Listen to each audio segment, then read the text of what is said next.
Sanam Shinki Junin de Nöcha Jeo Ni Jun Tele Nöcha Tawala Jinpa Drebu Chempo Jur. Weeds are the blemish of the fields, and attachment is the blemish of mankind.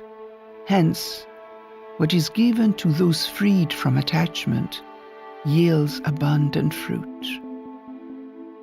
I think so often the words non-attachment strike the ears of English-speaking, non-Buddhists as somehow telling people that they shouldn't have any feelings, or they shouldn't like anything or love anybody or enjoy anything. And that can really be such an obstacle to understanding of There's been, unfortunately, so much misunderstanding of this idea of non-attachment, telling people especially as it mixes with contemporary psychology.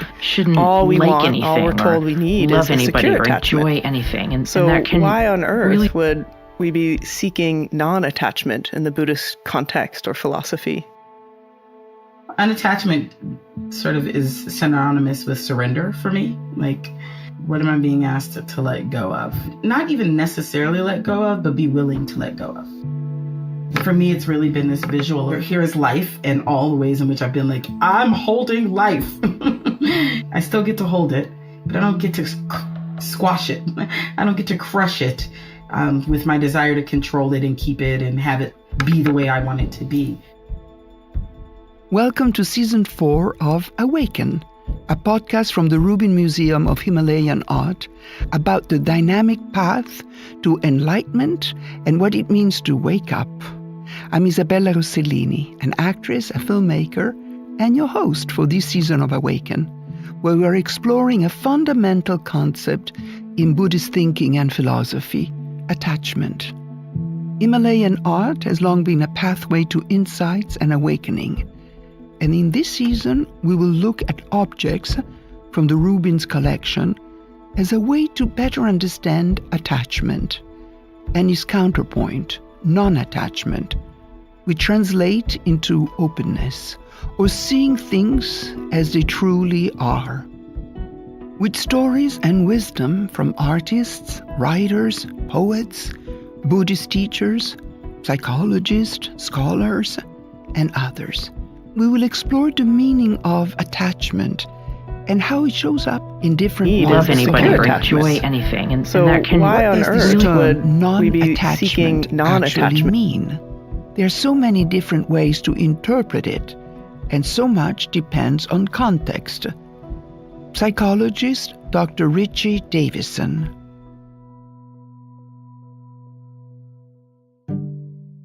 In the context of a parent-child relationship, when attachment is used, there are different forms of attachment, and there is a healthy form of attachment that basically has the infant appreciating the security of his or her parent or caregiver, providing safety and nurturance, where the child knows that he or she can return to the caregiver and have their needs provided for. In the Buddhist context, attachment and non-attachment, it has nothing to do with the parent-child relationship. And it can have something to do with it, but it's not its origin.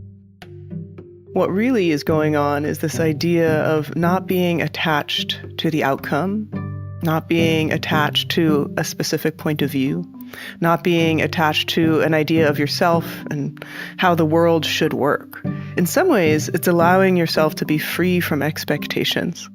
Contemplative social scientist Eve Ekman.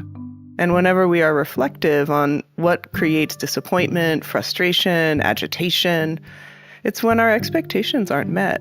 It's, in a way, a ripoff with life. We're not being generous with life. We are having a demand about what we think we should have and when we should have it. And that creates this clinging, this grasping. You hear those words used interchangeably with attachment in the context of Buddhism. So when we can release or loosen some of that grasping, doesn't mean we don't care. We don't love our friends, our family. We don't enjoy all the sensuousness of life, the food and, the beautiful flowers. We can really appreciate it, but we don't have an expectation that it will always be the same or always there for us. From the perspective of Buddhist writers and thinkers and teachers, the opposite is true. Non-attachment really makes sense if you think about it as a form of generosity or a form of freedom. Annabella Pitkin, scholar of Tibetan Buddhism. When we conventionally move through the world, often without thinking about it at all, there's a real tendency to always be having what the young folk call a main character moment, where whatever it is that's happening, it's happening to me, and I'm the star of that story. And that is an intuitive way for us to move through our experiences, and it can often be a very exciting way to relate to our lives. But it does make us lonely and make us a little bit separated from the experiences that we're having, and particularly from the people that we love the most and want the most to connect to. And non-attachment, rather than being something punitive or limiting, non-attachment you could think of as something like opening your hands or putting down a kind of burden that was blocking you from hugging the other person. If you reach some degree of non-attachment, it will be more like you are like a little bit more like being a mirror. Teacher and meditation master in the Bon Buddhist tradition, Tenzin Wangyal Rinpoche. Mirror will not trying to fix you. Mirror will not trying to change you. Mirror will not trying to judge you. Mirror will not trying to suppress you. Mirror role is being mirror, genuine, open, being there, allow you to reflect genuinely what's happening rather than trying to manipulate any situation of your process. This really classic line, pithy phrases that you can use to really transform your mind. And one of these slogans is, give up all hope of fruition. And it's not to give up hope. It's not to stop wanting things, not to stop desiring, but the fruition is about how they will show up. And it's a way of holding life lightly. Of course, we cannot completely be like a mirror because, you are a person, you have a consciousness, you have a body, you have a speech, you have a mind. Your body will move and respond and react. Your speech will try to say something and response. Yeah, but more of this mirror-like wisdom quality, it's in your body, more that mirror-like wisdom quality in your speech, the more that mirror-like wisdom quality in your heart to other person to process their own journey. That is what we call being presence. Non-attachment is the kind of opening up to the spaciousness of relationship and making it possible to relate to the other person for the other person's sake, not because of what one could get from them. Tenzin Wangyal Rinpoche illustrate how this might play out in what can be one of the most tense circumstances we might engage in, the family holiday. One thing you can go with attachment, I really hope they will do what I wanted to do during this trip. This is my dream. This trip together will be my dream for a long time, and these are the specific dreams that I have. I wish they all flow with that. Other thing will be, I'm open to it. I'm happy to be together, but I wish these things, but I'm open to their wishes too. So let's find out what is their wishes. So you have a good plan, but you're not guaranteed to succeed that second thought either. You're only having those good thoughts while in their absence, not in their presence. In the situation, you might decide, they disappointed me again. Or you can go the third level, which is the best one. I mean, if it's possible, most enlightened and most constructive, most healthiest will be, I really don't care. I am here to be with them. Whatever makes them happy, or whatever mostly a group makes happy, I will flow with them every single day. It's not which restaurant they go, I'm going with them. It's not what they order, I'm eating with them. My purpose is to be with them and see them happy. You're still attached, but you are not attached to yourself as much. And that is very constructive and very healthy. And this is what I think for personally, every time, that's my journey of detachment, attachment. Of course, I can never say I don't have attachment, but it's always a question about, in my relationship to the other people, it's what matters to them I try to fulfill. It's not me. Even in the group, in the community, when we have a decision, I said, if all of you agree together, go for it. Don't think that I have to agree with it, because collective wisdom matters more than the individual's wisdom or need. The real core is this openness, this kind of generosity that can come when we allow ourselves to surrender the tight-knuckled grip on the center stage. Human minds generate narratives. Again, Dr. Richie Davison, founder and director of the Center for Healthy Minds, University of Wisconsin-Madison, and founder and chief visionary of Healthy Minds Innovation, Inc. This is what minds do. Everyone has a narrative. If you have a person just sitting there uninstructed, what most people do most of the time is think about themselves. That's, what people do.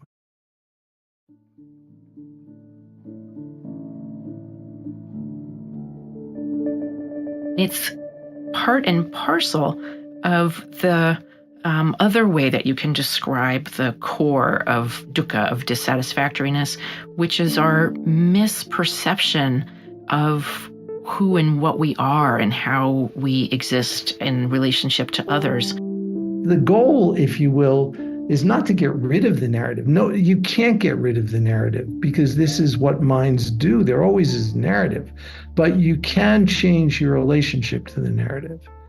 This is something very important. And when in the Buddhist context we talk about non-attachment, we often are referring to non-attachment to this entity that we call me. That can be very liberating.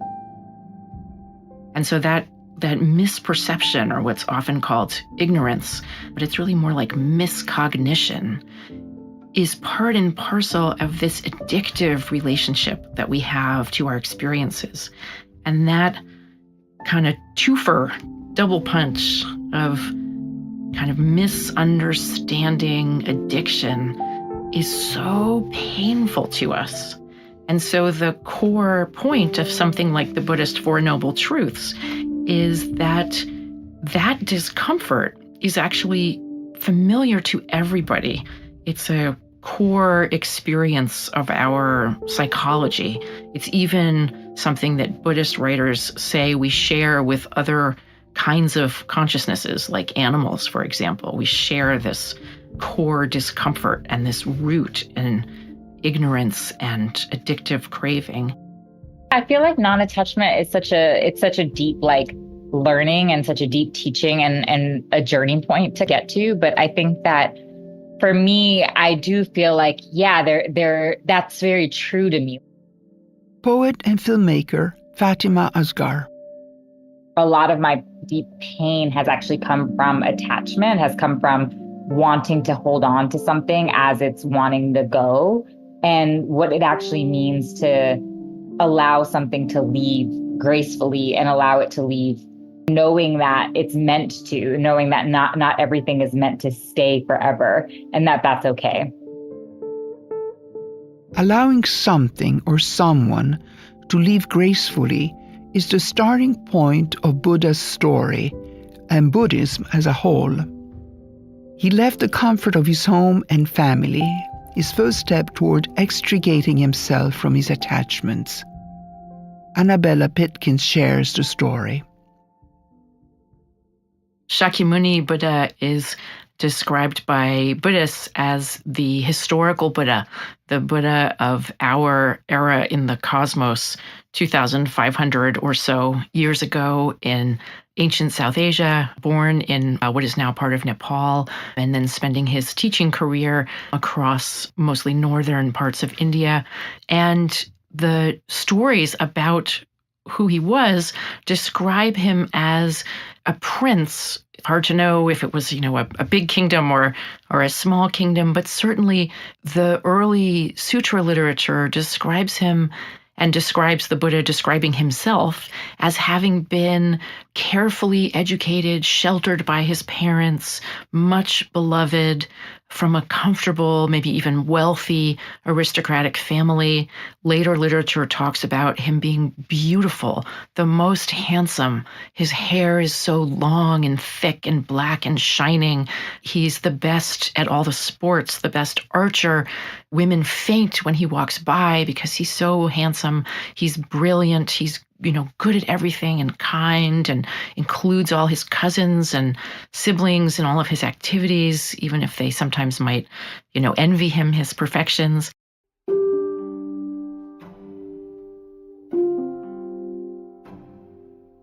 When he chooses to leave home because he longs to find an answer to the problems of suffering, of dissatisfaction that he can see around him outside of his palace walls, he makes a separation between the way he was living and relating to his life and the people around him as a young person, and then a new status that he takes on very intentionally of being a spiritual seeker, someone looking for an answer to the problem of suffering.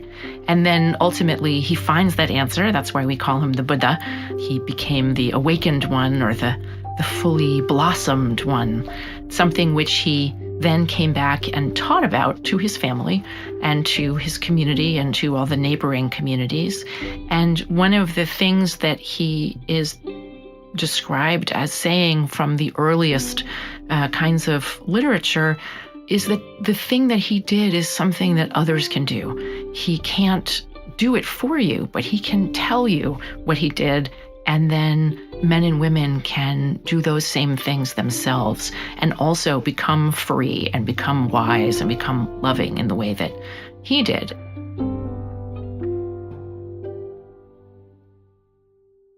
The artwork for this episode is a painting of Shakyamuni, Buddha's life story, where the middle scene illustrates a moment of the Buddha renouncing his attachments. Take a moment to visit rubinmuseum.org/awaken to look at this piece as Annabella Pitkin so deftly describes it. We see in this beautifully detailed painting with vivid colors and beautifully realized figures, the large central figure of the young prince, whose name when he was a young prince was Siddhartha. His family name was Gautama. And we see him with no shirt, with a kind of, he hides part of his clothing around his neck. He has some robes on his lap. He's reaching up to cut off his long and beautiful hair at the moment when he leaves home to take on the status of a renunciant, of a spiritual seeker. And he's quite large, and then all around him are smaller, but also very detailed figures that give us a little glimpse of things that are happening at that time and also things that will happen later. There's a glimpse at the bottom of the image of the fully enlightened Buddha on his lotus throne, surrounded by his disciples, and a small set of images on either side at the bottom of the fully enlightened Buddha teaching to beings who come and respond. And one of the things we could notice in this is this pivotal moment of home departure is the foundation story for Buddhist practices of renunciation, which are those supports of non-attachment. in practical form, whether ordaining as a monk or a nun, or whether it's practicing some form of reflection and restraint or self-awareness and non-attachment, generosity in one's ordinary life. So the Buddha's departure from home is the kind of template for the psychology and also the literal ritual ceremony of how one does that. It's a story about leaving home. It's a story also about the fearlessness of not being afraid to leave what's comforting and familiar and safe in order to practice generosity in a broader and more inclusive way. What frightening experiences or people that one may not know or may even be afraid of can one open oneself up to through this Buddhist practice of non-attachment, loving kindness, generosity? And the Buddha is embarking on that journey at this moment, which is celebratory in this painting. So there's a kind of fearlessness, a kind of foreshadowing of the Buddha's future identity as the enlightened one, the teacher. And at the same time, there's a kind of bolstering of the confidence of the viewer. Don't be afraid to bravely take on the possibility of letting go of attachment. Look how the Buddha celebrates and rejoices at this moment in this painting.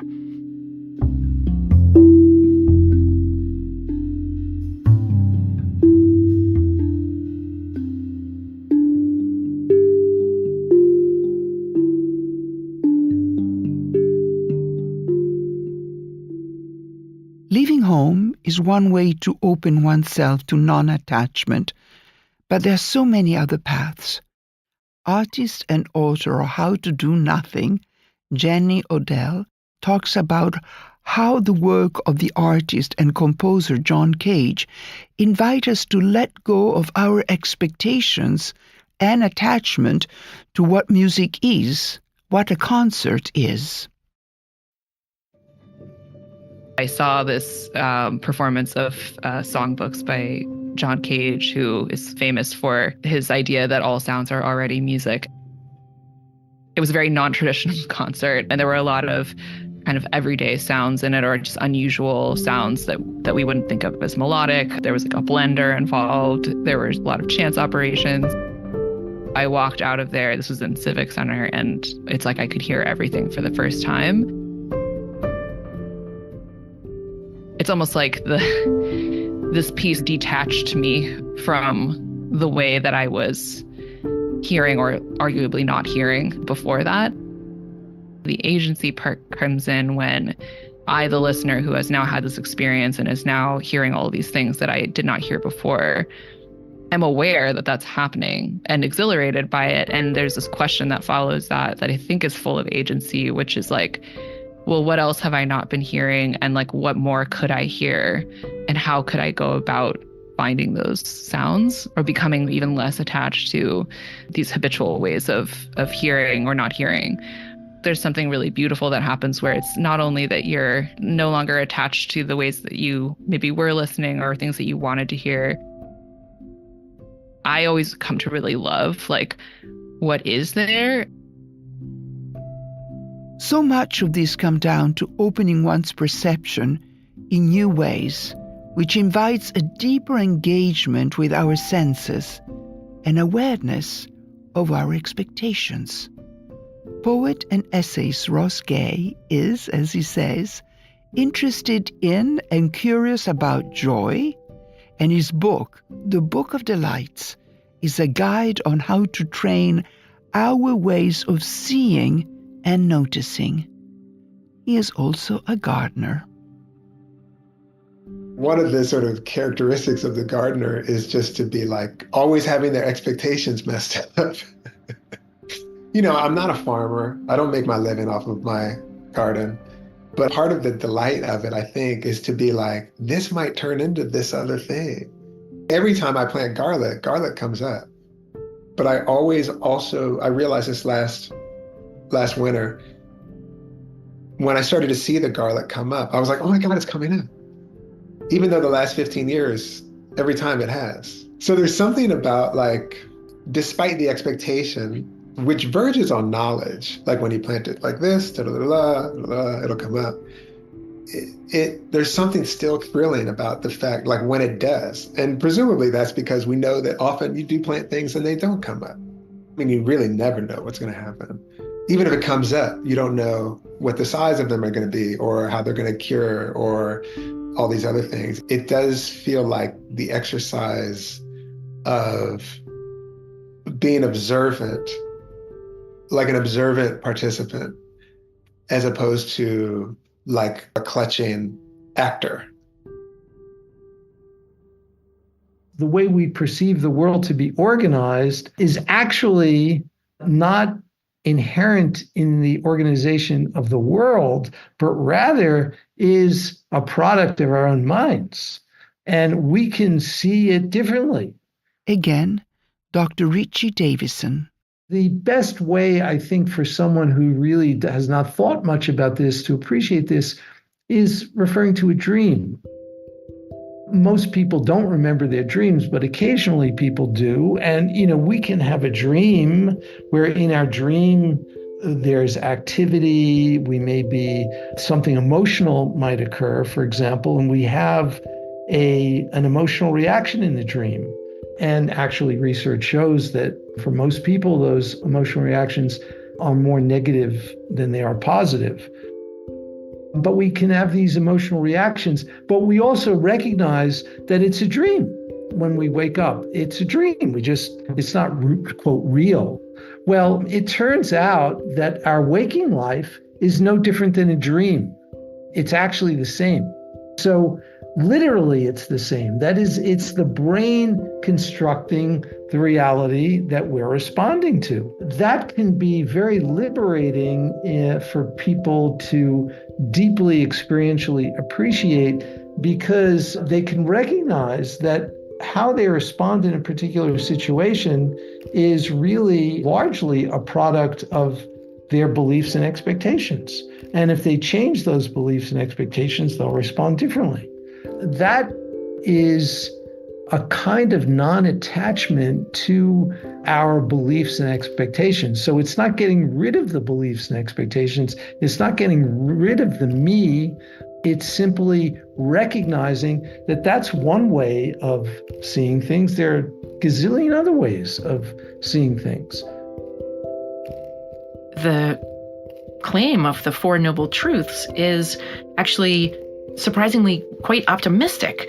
It's not that we're stuck with that experience, but actually through non-attachment and through clarity about how things really are, how we really exist in relationship, it is possible to completely put out that fire, to completely heal from that wound, and then to experience a kind of opening up of pleasure and connection and relationship and love in the way that many people say they've always dreamed of. Today, tomorrow, next week, take a moment to observe something seemingly familiar and let go of your expectation around it. Can you open yourself up to seeing or hearing differently? As author and transformational thought leader Sonia Renee Taylor, whom we briefly heard from the beginning of this episode, said, life has really been like, you can have anything you're willing to let go of. And you can have it in all of these kinds of ways if you stop being attached to the idea that it looks this one way. Yes. Here is to letting go. Here is to opening up. Here is to taking chances in seeing things in new ways.